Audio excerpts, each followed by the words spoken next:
بسم الله الرحمن الرحيم. الرحمن علم القرآن، خلق الإنسان علمه البيان.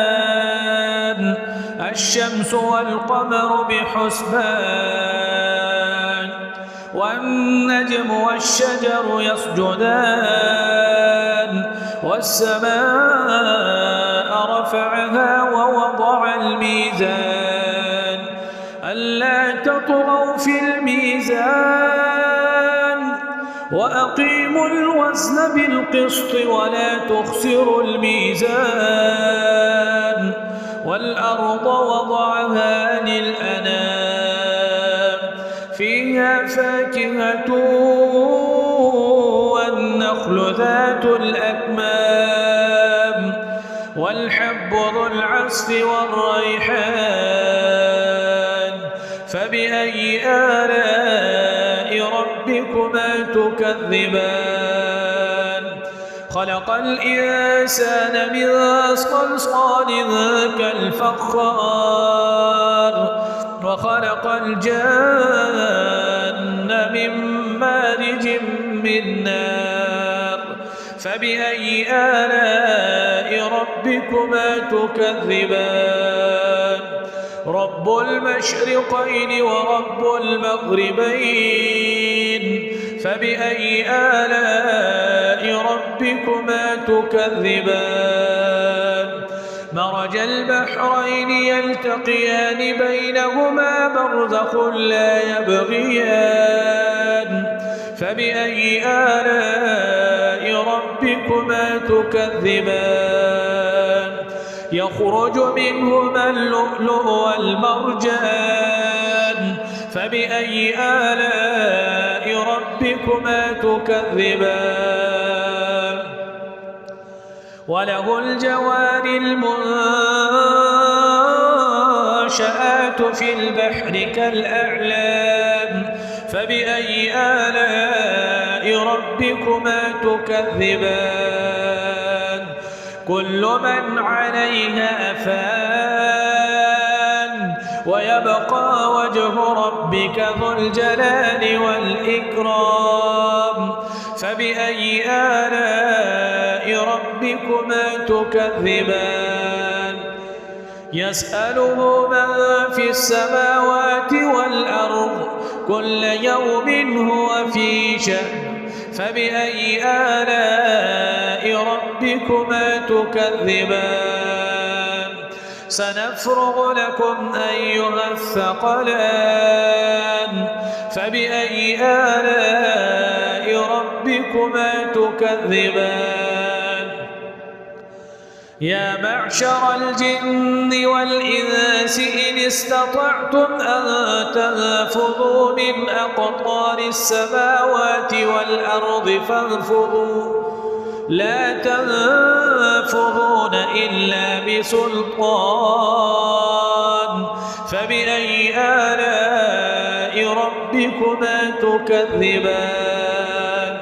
يرسل عليكما شواظ من نار ونحاس فلا تنتصران. فبأي آلاء ربكما تكذبان؟ فإذا انشقت السماء فكانت وردة كالدهان. فبأي آلاء ربكما تكذبان؟ فيومئذ لا يسأل عن ذنبه إنس ولا جان. فبأي آلاء ربكما تكذبان؟ يعرف المجرمون بسيماهم فيؤخذ بالنواصي والأقدام. فبأي آلاء ربكما تكذبان؟ هذه جهنم التي يكذب بها المجرمون، يطوفون بينها وبين حميم آن.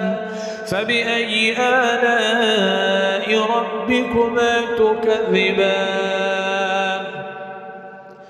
ولمن خاف مقام ربه جنتان فبأي آلاء ربكما تكذبان ذواتا أفنان فبأي آلاء ربكما تكذبان فيهما عينان تجريان فبأي آلاء ربكما تكذبان فيهما من كل فاكهة